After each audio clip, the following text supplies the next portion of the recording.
Ladies and gentlemen, I have 7 o'clock, so I will call this August 10th meeting of the Brentwood Planning and Zoning Commission to order. If you'd please join me in the Pledge of Allegiance.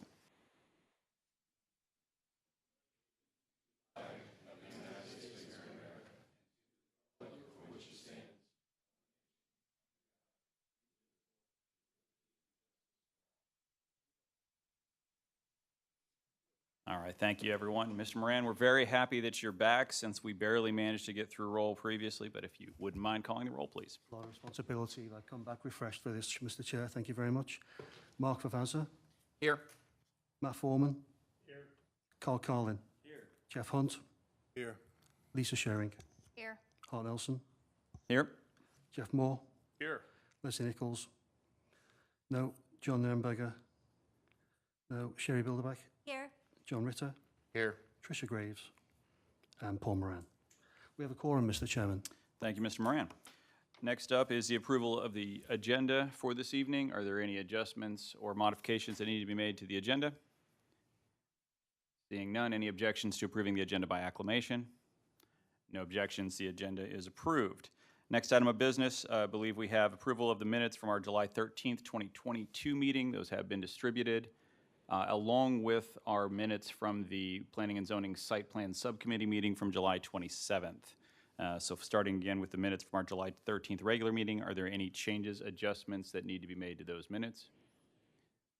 All right, all in favor, or sorry, any objections to approving those minutes by acclamation? Seeing none, the minutes from the July 13th meeting are approved. I believe we may have a change for the Site Plan Subcommittee meeting of July 27th. Yes, thank you, Mr. Nelson. Mr. Chairman, so normally in the past when we've had the site plan, we've kind of done just discussed the site plan minutes as part of like the issue that it was about, but on the last page, the 4th to last paragraph where it says Ms. Bilderbeck said there was a general recommendation to provide to the Planning and Zoning Commission at the next meeting. It's a general positive recommendation. So if we could have those meeting minutes reflect that, we would appreciate it. Thank you, Ms. Bilderbeck. Thank you, Mr. Chairman. Any other changes or adjustments to the Site Plan Subcommittee meeting? All right. With that, any objections to approving those now by acclamation with the correction submitted? Seeing none, those minutes then are approved with that correction to be made. Moving on to number 5, citizen comments. Are there any citizens here this evening wishing to address the commission on items that are not on the agenda? Seeing none. Moving on to old business. Our first item of old business is P&Z 22010. This is a kitchen conservatory amendment to the conditional use permit at 9001 Manchester Road. As was just mentioned, we had a site plan subcommittee meeting on that. Ms. Bilderbeck, can I turn it to you for a readout of that? Sure. Thank you very much, Mr. Chairman. Whoa, that was really loud. That's not an indicator of what's to come. There's no lightning or thunder going to happen. So we had a really great meeting. The beauty about our site plan meetings is it gives us a chance to sit down and talk about the issues around a table with all of the interested parties, with the applicant. And then also, you know, we had some citizen representation in the audience, which is always great. We love to have that. So we had Matt Foreman, Jeff Hunt, myself, and then Tricia Graves arrived a little bit later in the meeting, as you can see in the minutes.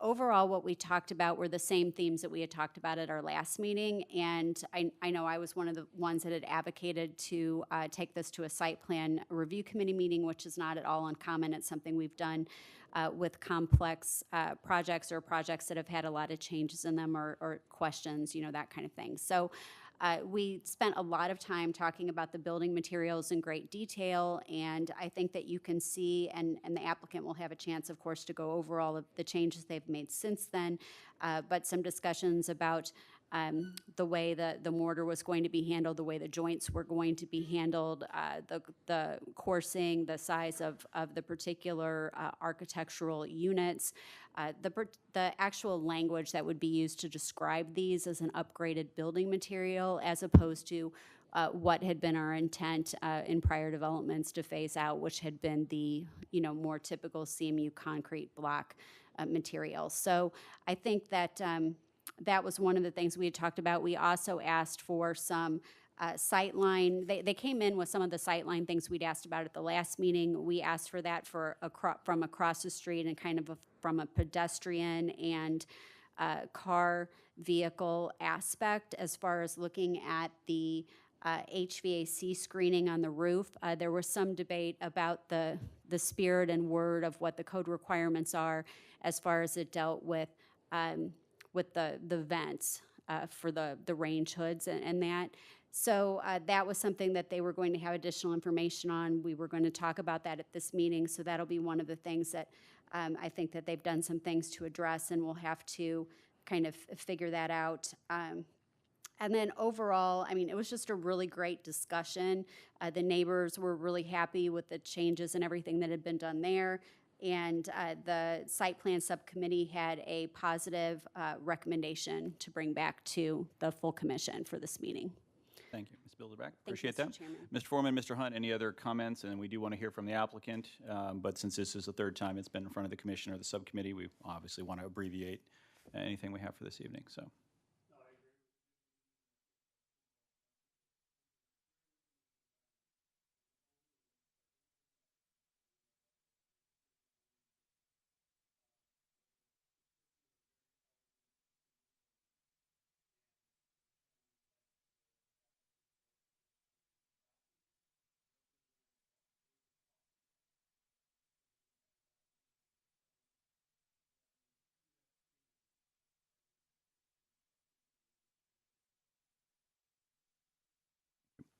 Mr. Hunt? Yeah, I agree. That was a fair summary of what we discussed. Is the applicant or her representative here this evening? Anything you wish to add to this? If you could state your name and address for the record. Michael Chiodini, co-president of Chiodini Architects. Unfortunately, let's see if this works here. Lou Tanner are under the weather with what we're going through in America, so I'll do my best to fill in here tonight. I'm also 6-year co-chair of the ARB in the city of Kirkwood. So I appreciate all the volunteering hours that you guys get paid for to do your job up here. Anyway, so I'm gonna go through, is this up on there? There it is. It is. Okay, so really the issues to be addressed, the premium decorative architectural masonry unit. As you can see, I have brought an example of this. And the makeup of this material is much different than CMU block. This is sort of made and put together like a cast stone, how they create cast stone. The grout color, the flush color, and the coursing. I'll explain the coursing in a minute. This is the grout color, which will be very similar to the stone itself. The exhaust, hood, sight lines, and hours of operation. These are the hours of operation, Monday through Saturday, 9 a.m. to 10 p.m., Sunday, noon to 10 p.m. I know somebody wanted to know that. This was the design before, and it shows the new design below, and the coursing. Well, I'll have a front view of the coursing. Also, what Ann wanted is that jewel box area, the glass area on the left there, that the upper portion being the structure will have the spandrel glass. So what we have here is glass, and Ann wanted as little reflectivity.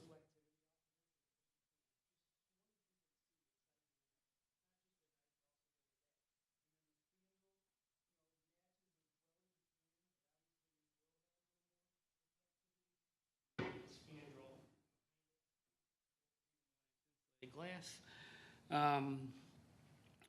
Now this elevation, it shows the two areas that we are going to screen, and it shows the exhaust fan, but on a flat elevation, it's sort of like being on a 20-foot ladder. It's not accurate, and we show the sight lines in a minute here.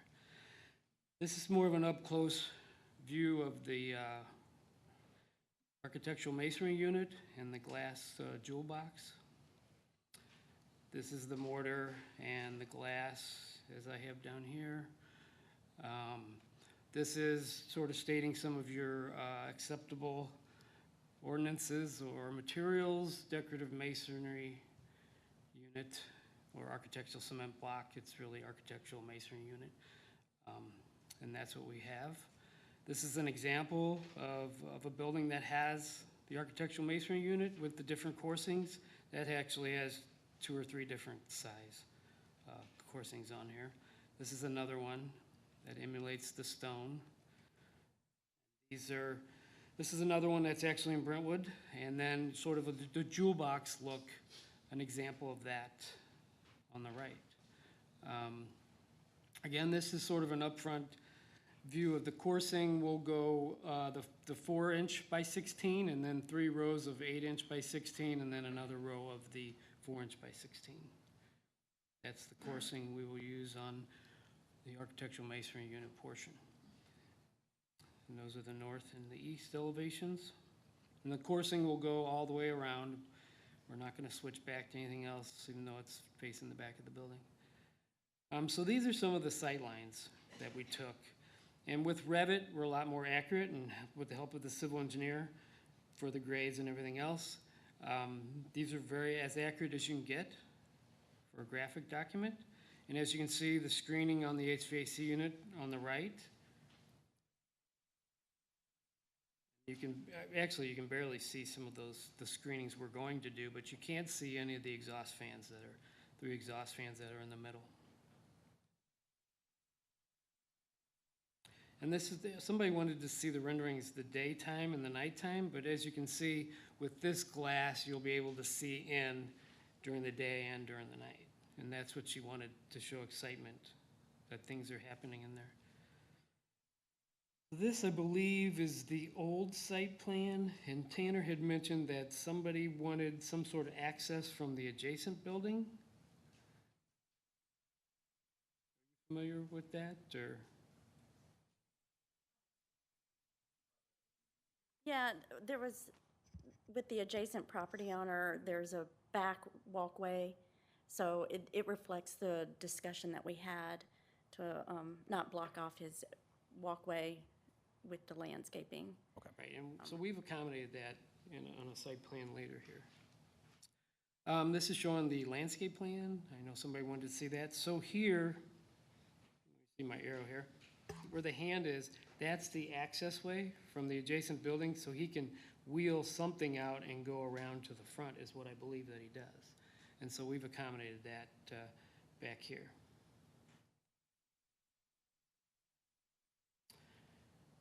This is the location of the screening, so this area will be screened here, and then this large area here, and these 3 exhaust fans from the hood you will not see from the street level. The photometric of some of the lighting that shows 0 lighting at the property line. This is from the rear resident and the fence that they're putting up.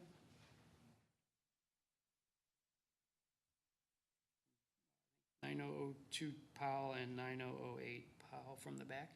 Also showing the screening up here, what they'll be able to see from the back. This is another sight line from the front.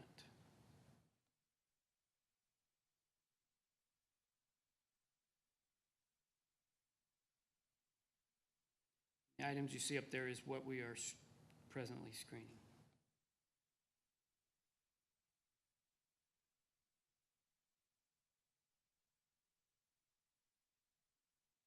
So that's sort of all the presentation. If anybody has any questions. I have none. I appreciate the work that went into putting these together. It is definitely helpful to be able to see them, especially as you note, not on a 20-foot ladder, but from ground level, so appreciate that. Been looking at a lot of those lately. Any questions from members of the commission?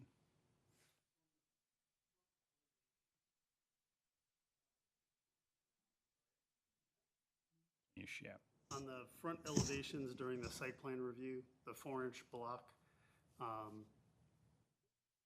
it may just be a Revit hiccup, but it appears like you've got a little shadow line at the 4-inch block. And I know. We're not, it's flush. Okay. And the joints are gonna be flush with it. They're not gonna be rake joints on this facade either. So that'll make it look like one big piece of stone. The intent we talked about in Right. the site plan meeting. Yeah, so none of the courses are going in and out, or recessing in and out, and the joints will be flat, not raked. So I would just note for those of the board members that don't read drawings all day like Carl and I do, you may notice there's some heavier looking lines at the 4-inch block. That's actually not, that heavier accent line wouldn't be visible.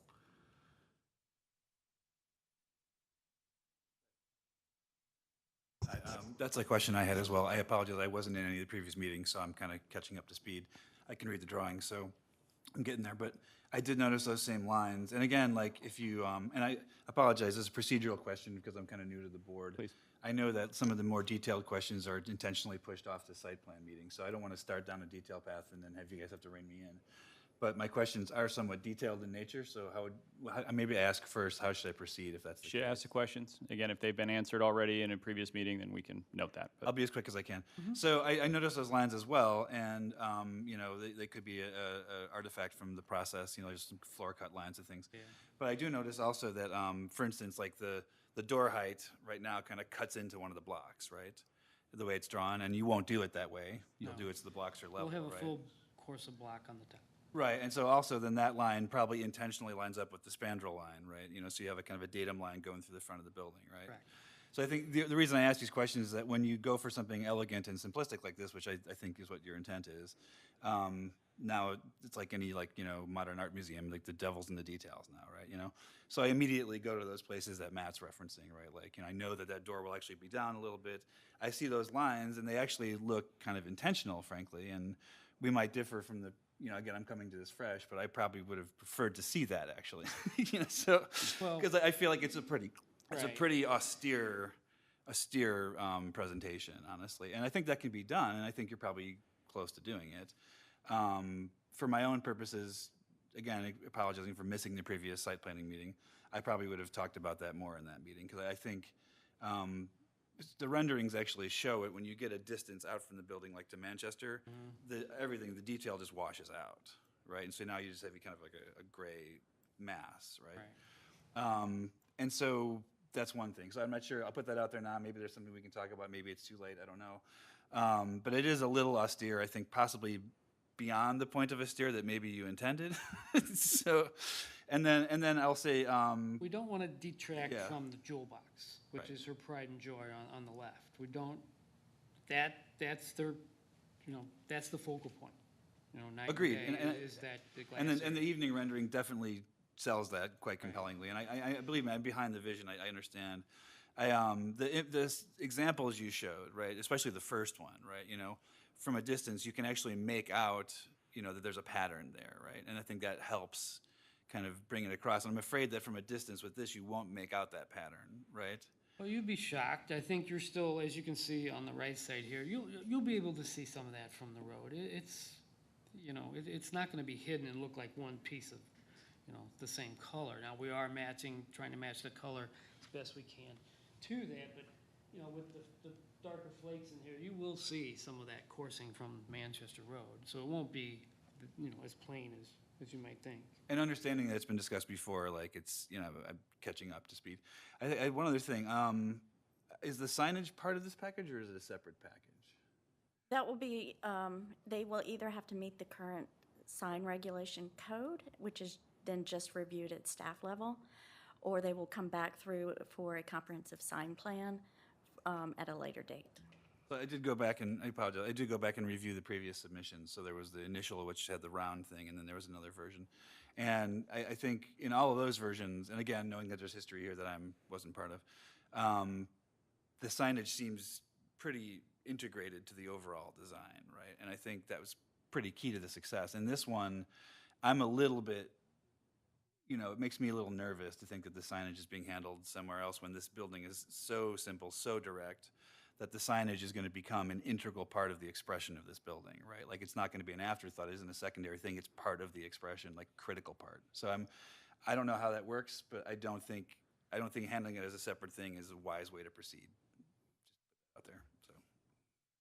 if it meets code, I mean, basically that becomes the point of that, as was mentioned, that is something that is handled at the staff level though. So if it's within the dimensions that are allowed by code, understanding the concern raised, that is something that wouldn't come back to us unless there's a reason, or excuse me, a requirement or request from the applicant to have a sign that doesn't meet code.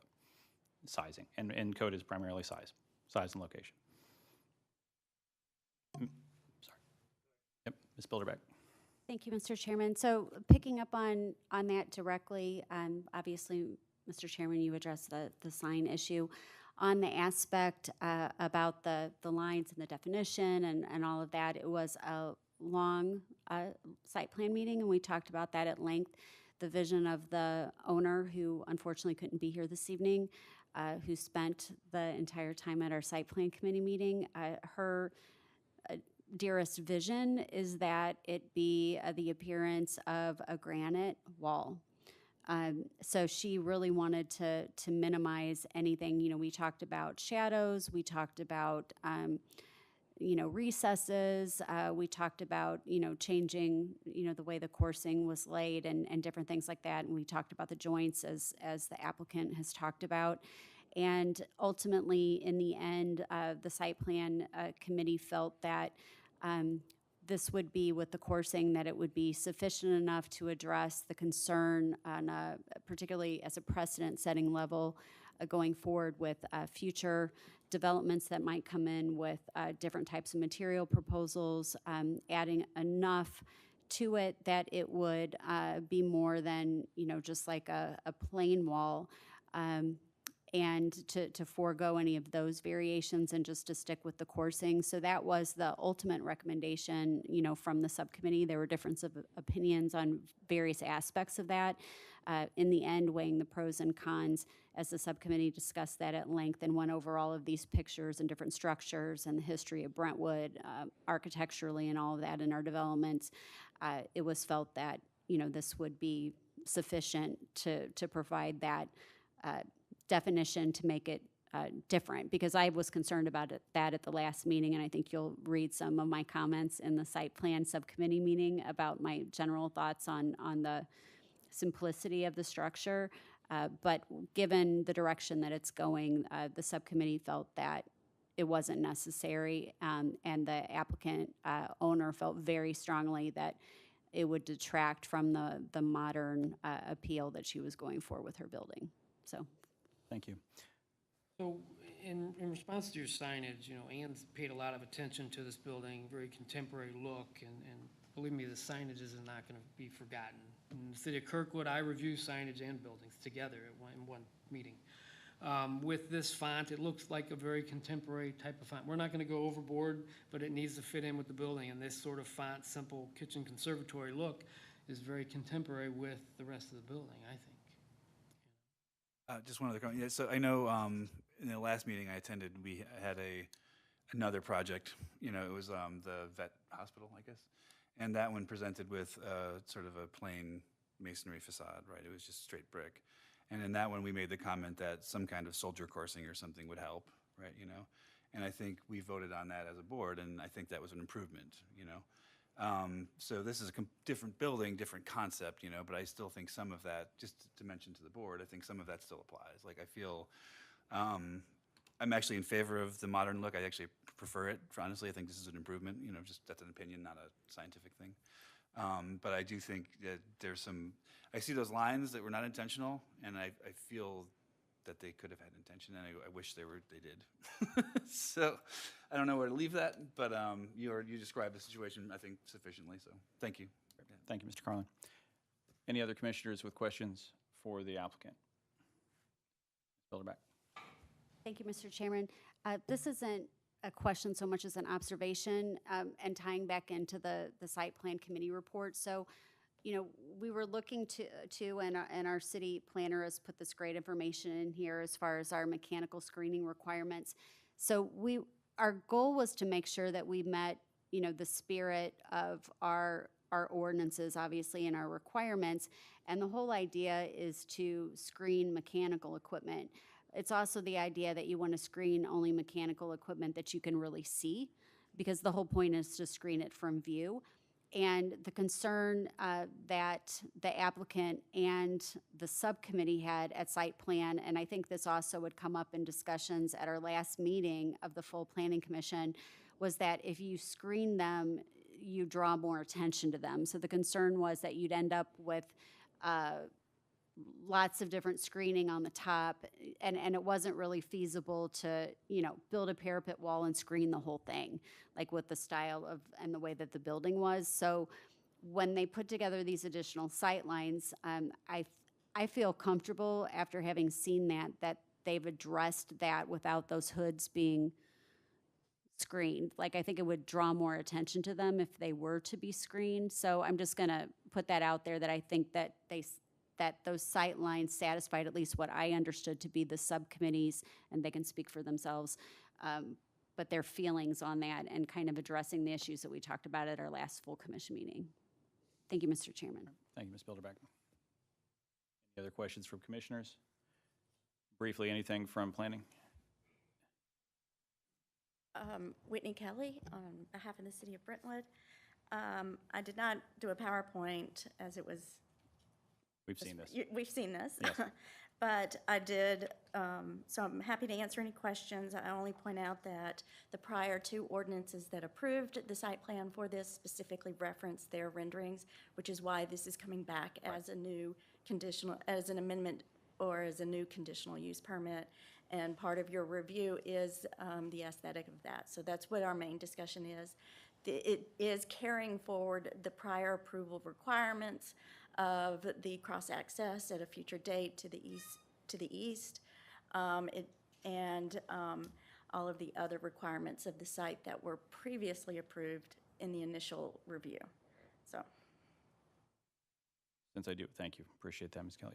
Do you understand we had public participation? As always, we look to, are there any members of the public wishing to address the commission on this issue? Seeing none, at this point, the chair would entertain a motion. Ms. Bilderbeck? Oh, sorry, Ms. Kelly. My apologies. If she wishes to speak on this item, please do a raise your hand for the attendee at Zoom. And I'm not seeing anything, so.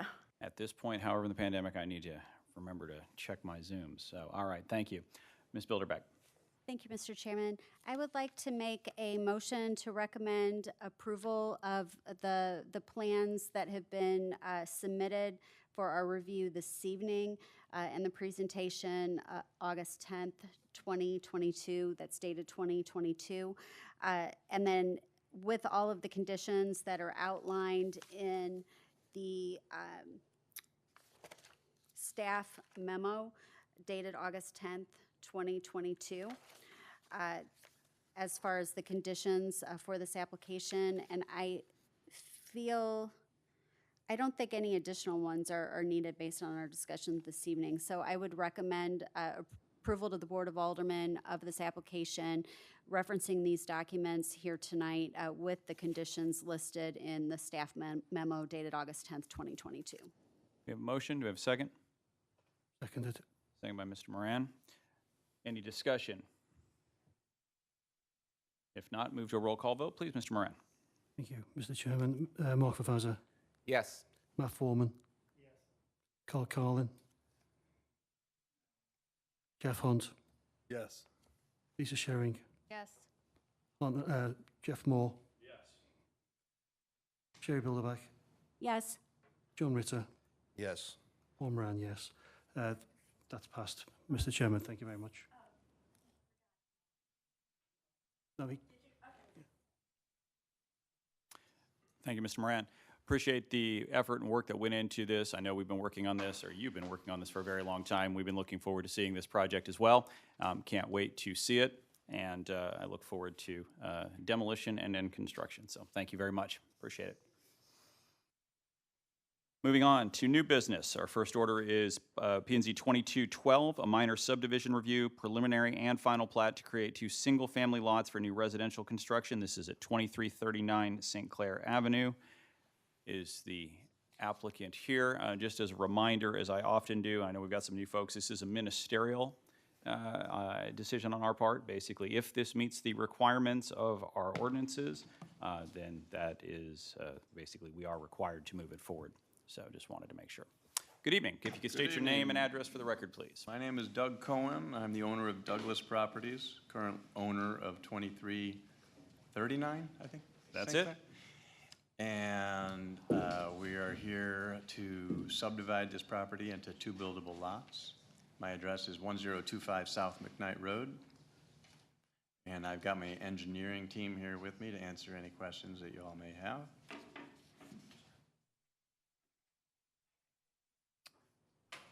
One sec, please. There we go. Since this one is fairly straightforward, I think we'll go right to staff report, if you don't mind. Ms. Kelly.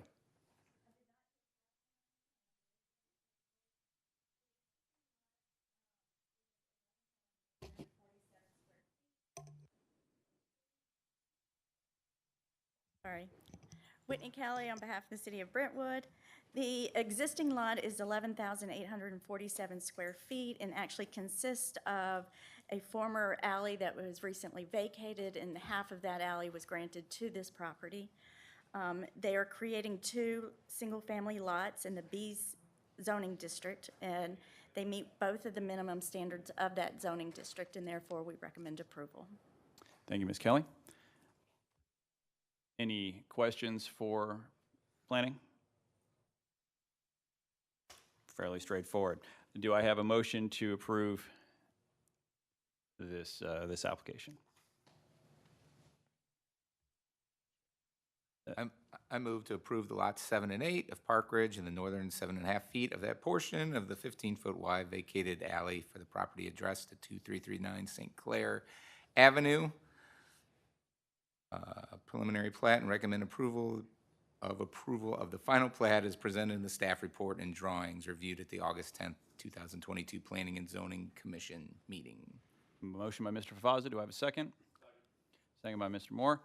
This is the preliminary and final, just to remind folks that. Any discussion?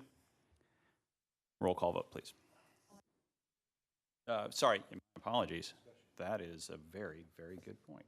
Keeping me honest here. Any members of the public that wish to address, and that should have been done before we went to motion. Please, sir, please approach. Please state your name and address for the record. Great. My name is Brian Nolan. I live at 2325 St. Clair. I'm a real estate attorney as well, so reviewed the plans. I talked to Whitney the other day and got those from her, so appreciate that. I'm here, I'm not against the project, but just want to make sure that it's done right, and I just have a couple concerns I just want to make sure are addressed. The first one is traffic and parking. As you know, this site is right across from the school entrance, and so there's a lot of traffic there. Concerned about street parking, and if you've been on St. Clair recently over the next couple of years, it'll be worse. It's a traffic nightmare in the morning and the afternoon when school's in session. I did see that they're proposing a 2-car garage and 2-car driveway, which I think will really help if it's approved. So I don't know if it's approved, if that could be required, that it has to be that way so that there minimizes street parking, but the traffic would still be an issue.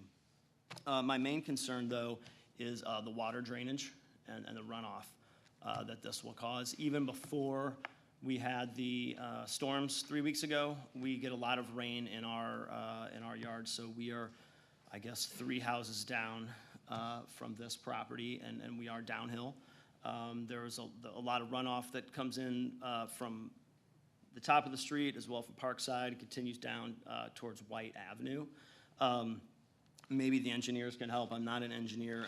I did review the drainage plan that they had, which was very detailed. I'm not sure that it was completely accurate. They were calculating the current house and garage as covering like 3,000 square feet. I thought it was less than that. But again, I'm not an engineer. But if we take their plan as correct, they show that the existing property has about 71% of the land with impervious coverage. And then the new development proposed, I believe, would be 95%. And they do have some plans for some drainage. I'm not sure how it works. I presume that it meets with the city code, but I guess I would want some more explanation, or to make sure that any approval would require that, that water be piped out to the street or to the sewer system. Appreciate it.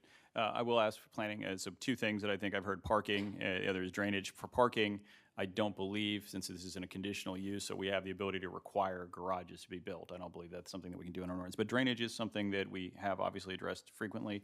Any response to that, Ms. Kelly?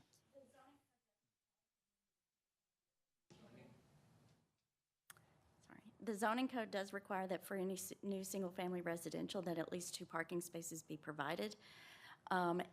This is just the review of the subdivision of the lot. The actual buildings themselves will be reviewed at the Architectural Review Board, and then the stormwater improvement would be reviewed as part of the site, the building permit. Right. And we have a stormwater improvement permit that is required for that, for any new construction over 200 square feet.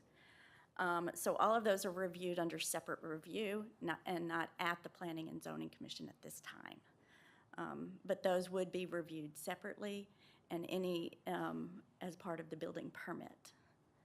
So, Just to make sure that you're clear on Yeah, how the at process the works. staff level is on the stormwater. with stormwater, we have a third-party independent stormwater engineer that reviews those for the city. Okay. And we will get involved, I did notice the layout, so we get into the calculation of the existing site coverage and the proposed site coverage. But as long as anything meets, as long as the houses meet with all of the zoning requirements and the stormwater is met, then the permit is issued. Is the stormwater a part of the approval Yes. today? No. No, this is, again, but this it is was ministerial. included. This is, you can divide the plats. That's all that we're doing here today. Got it. I just want to make sure, again, in the interest of making sure that we're transparent and that we're providing the information. That's why I was Yeah. asking planning to be able to provide So that. you're just looking at the plat size? That's it. So And it, again, these if- will be the 2 smallest lots on the block. As long but- as they meet our but they do zoning. meet the yeah. code, right. Yep, Yep. Okay. sorry. Yep, please.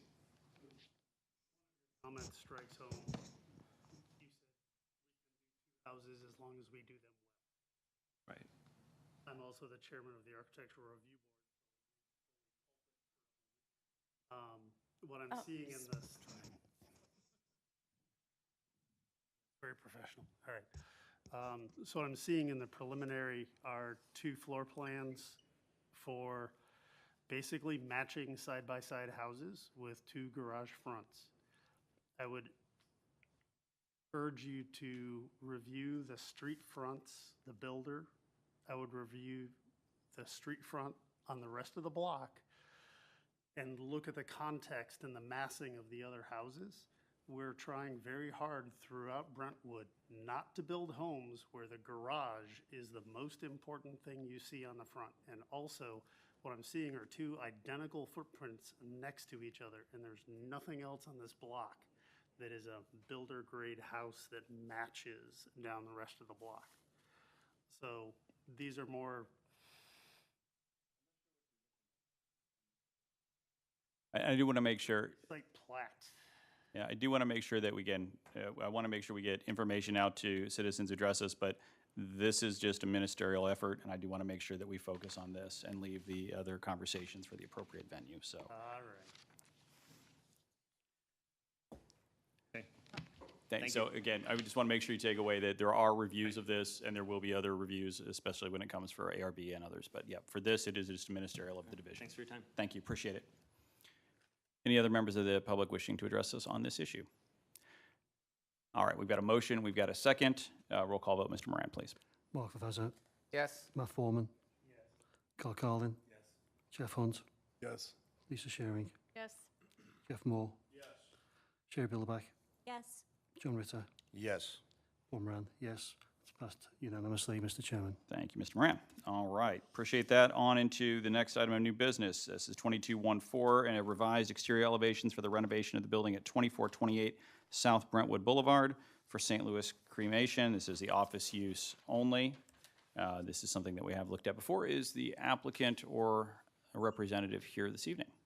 Please, can you approach, give us your name and address, please, for the record.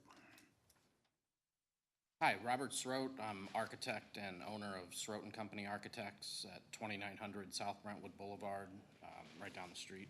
And so this is the second time we're in for this same project. The first time, the project came in way over budget, which I believe I told the owner, as we were drawing it, that it was going to be, it was a great design, and we were hopeful that it would come in within budget, but it did not. So we're back, and they've obviously scaled back the project and to more just cosmetic renovations to the exterior. The interior is largely the same as the last submittal, strictly offices and a place for customers to come in and purchase, I believe, packages, cremation packages for their customers. And so that's really pretty much it. I mean, I'd be happy to answer any questions that you have on the project. We'll go to staff report first, and then there may be some questions just in terms of what has changed. Obviously, we've reviewed and seen it, but just from your perspective as well. But Ms. Kelly, to you. Whitney Kelly on behalf of the City of Brentwood. I did not do a PowerPoint, but I can do a screen share of the staff report via Zoom. So let me see if I can do that.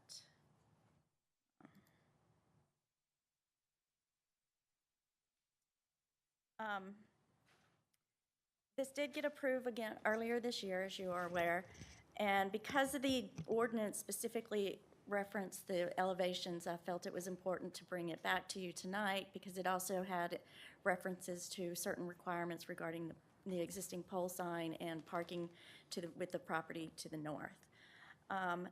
As the applicant has indicated, they are simply looking to refresh the existing structure as the original proposal was too expensive. The only concern I did note was on page 3 of the staff report where they are elevating where the existing AC units to up higher on the wall.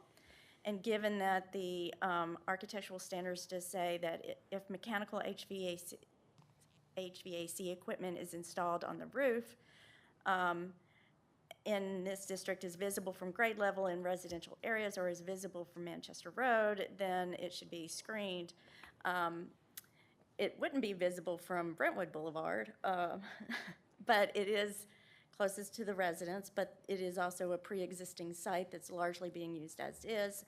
I didn't know, or if there's even the ability to provide extra screening for those equipment. So if that's something that we could, if y'all wish to address or not, that would need to be included as a new condition. Otherwise, all of the other conditions remain the same. Thank you, Ms. Kelly. Any questions from members of the commission?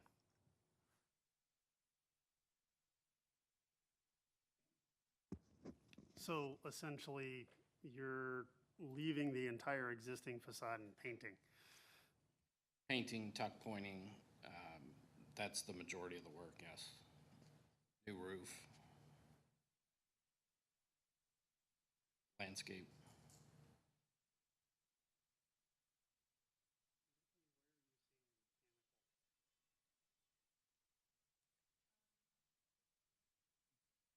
Back, okay. Rear.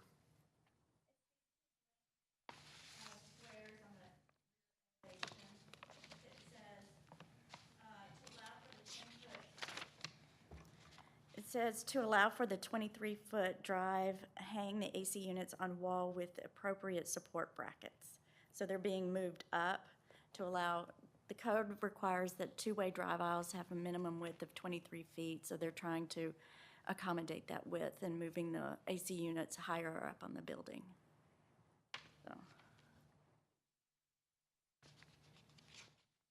Currently on the side elevation,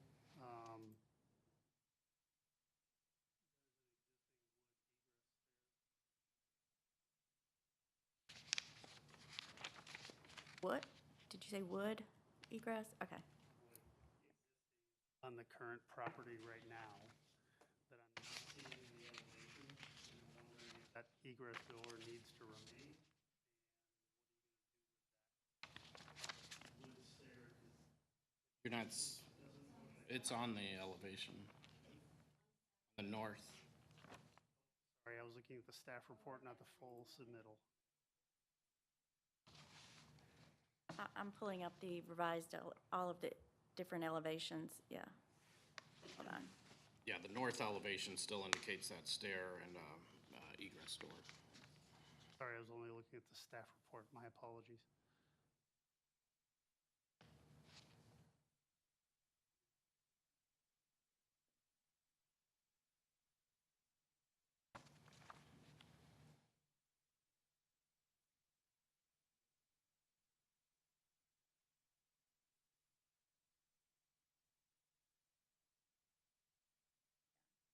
Mr. Foreman, any other questions?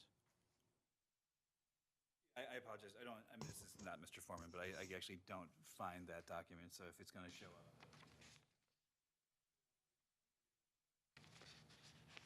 Mr. Carlin, you're looking for the elevation? Yes. It's on the screen there. Yeah. It should be it's in the document, revised elevations, PZ received, I think, July 5th, is that? June, August, sorry, I think July 5th. June 5th, August, yeah. August 5th. No, it is June. Sorry, my apologies. I'm looking at two different things. We have a July, yeah. That's it. Revised elevations, PZ received June 5. That's the document you want. So on this elevation, it was just largely patching and painting the existing brick where appropriate.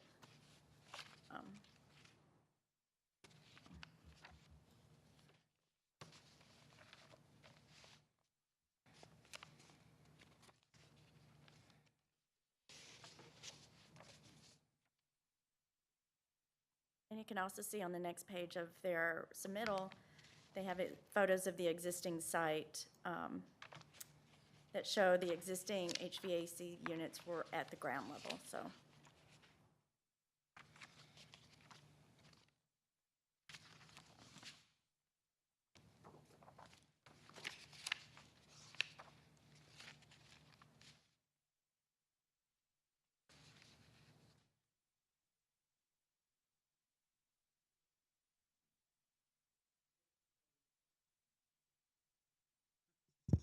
I'm looking at the photo you provided and also the new front elevation. There's one front door now, but you're adding a second front door in one of the existing arched windows? Correct. Yeah, just to balance that front elevation a little more.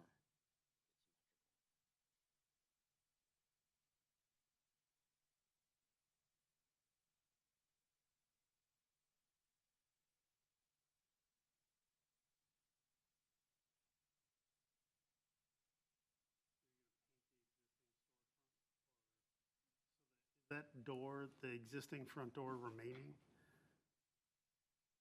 There'll be new doors.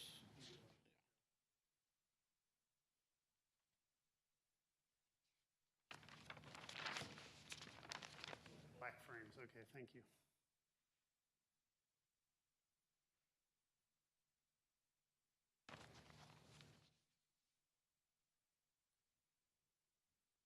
Mr. Moore? Actually, we're going to jump over. Mr. Moore? Thank you. Can you address the reference to the existing parallel parking, the condition of that asphalt? If I'm seeing the site plan correctly, it's outside the property line? And are you proposing any improvements to the asphalt that surrounds the building? We're proposing a new curb up against the building there, but there'll be very minimal work on the asphalt. But the parallel parking is off of the property. I mean, that's just how it's always been.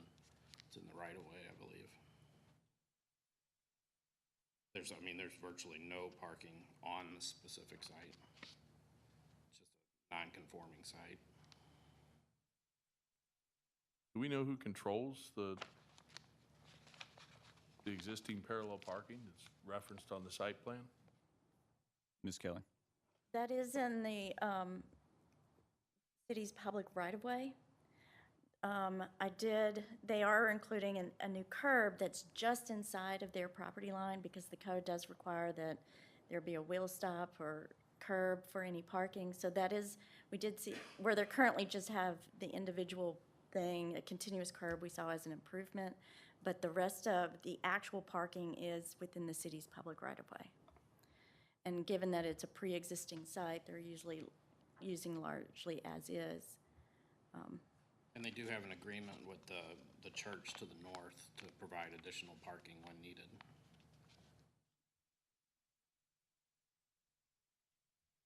They don't anticipate that they'll ever need, there'll only be a couple people in the building at a time. Well, it just seems to me that with the time and effort you're putting into dressing up the building, that surrounding asphalt should be addressed too, but if it's outside the ownership of the project. They yield. More? Bilderback? Thank you, Mr. Chairman. So on the stairwell, is that being painted? It doesn't say that the existing stairway on the north elevation, it doesn't say it's being painted. It says the doors to be painted. Yeah, so they certainly can paint them. I mean, they're going to renovate any of the boards that need to be repaired, but they won't be replaced. The stairs are not going to be replaced at this time. So would it make sense to paint them to match the rest of it? Yeah, I would say they'd definitely be up for that. Okay, so that could be added as a condition. And then also, I want to understand a little bit more about the HVAC issue. So I'm understanding that because of the road requirements, they have to be moved up, and there's the reference to putting them like above the door, and it's visible from the neighbor's house. I don't know how you screen something on the side of a building. Like, I guess I'm looking at Whitney Kelly, our planning director. I was just thinking if there was a short, when they put it on a bracket, if they can include a short fence around it so it screens it a little more. I was thinking that might be an option. We can, Mr. Sherrotte, do you think that would be an option?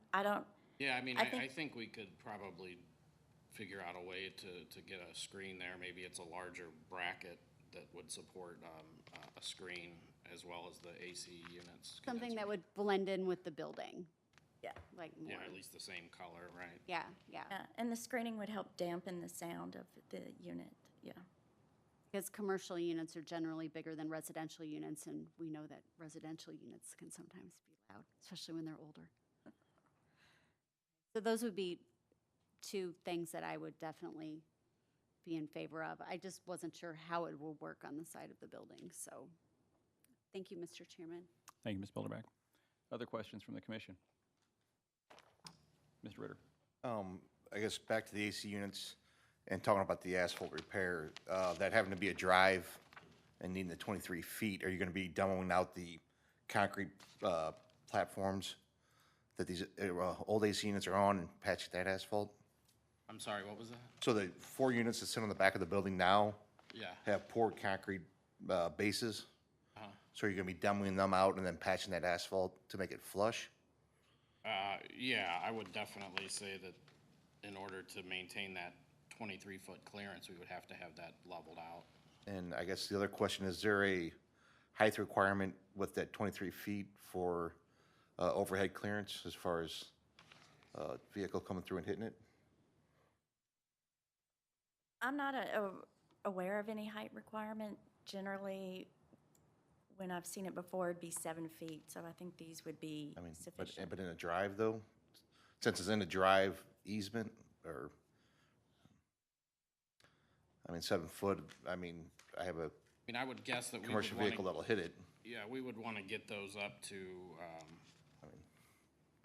at least 9 feet. I would think, yeah. And overhead garage doors typically 8 feet, so. Yeah, most drive-through clearance is 9 foot, Yeah. for most vehicles. Just to reference that topic, I don't know the exact details of it, but if there's a need for fire access behind the building, you'd need to go higher than that, because the fire truck would be the determining factor for that height. That happens a lot, so. Fire access lane is generally a minimum of 20 feet. It's just the two-way drive aisle is required to be 23 feet, so, I think he's talking height, not width. oh, height, okay.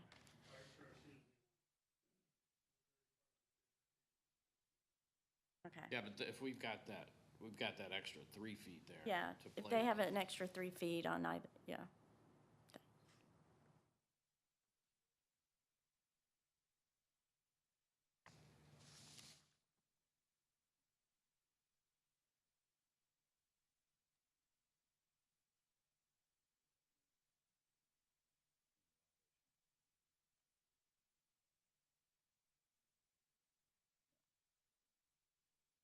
Mr. Carlin, Mr. Foreman, anything additional? All right. This time I won't forget. Any members of the public wishing to address the commission on this topic? Seeing none. I'll entertain a motion. Oops, sorry.